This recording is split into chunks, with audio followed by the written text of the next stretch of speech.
Down a private drive that ends at the lake's edge is a house with a surprise inside. I come from a long line of musicians. Sometimes you can see it through the windows, but if you listen carefully, you may hear it from the street. So this organ has 7,406 pipes. Eugene Blackstone is a doctor at the Cleveland Clinic, and when he isn't working, he's playing. I've called it a choral organ. It's an organ with a lot of pipes that are playing, not very loud. Blackstone has been hammering away at the keys, pedals, and stops of a pipe organ since he was little, brought to music through his father. I'll teach you organ about a quarter of the time, but 3/4 of the time you gotta really learn the piano. See, this is the first organ that I built. He's played during his time in the Army, 1969-ish or so. and his first few years as a practicing physician in Birmingham, Alabama. That was what it was like at Christmas. Over the last several decades, as Blackstone's love for playing the organ grew,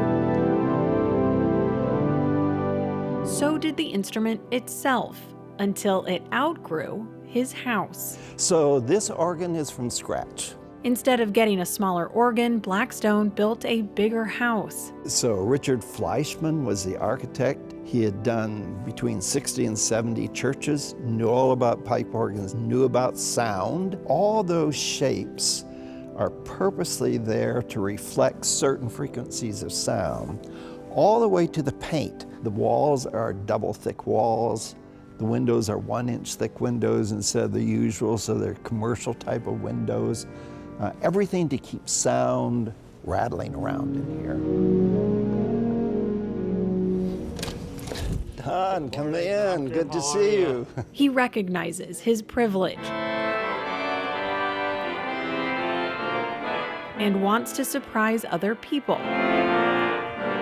These pistons only control this pedal. Okay. These control that pedal. Oh, got it. Okay, that makes sense. Who need a place to play or practice during the pandemic. I'm listening to the organ. If it's getting the tonal quality that I want, it's up an octave. Half of 4 is 2. So we keep young with the students, I would say.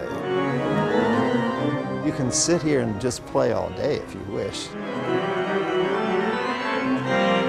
Pre-pandemic, this room turned into a small concert hall. And so that first recital, I think we had 50. And then 75, 100 people. The amount of people interested in playing has surprised Blackstone. It's great to have this instrument being played all the time. Caroline Sweeney, Organs love to be played. News 5. Beautiful.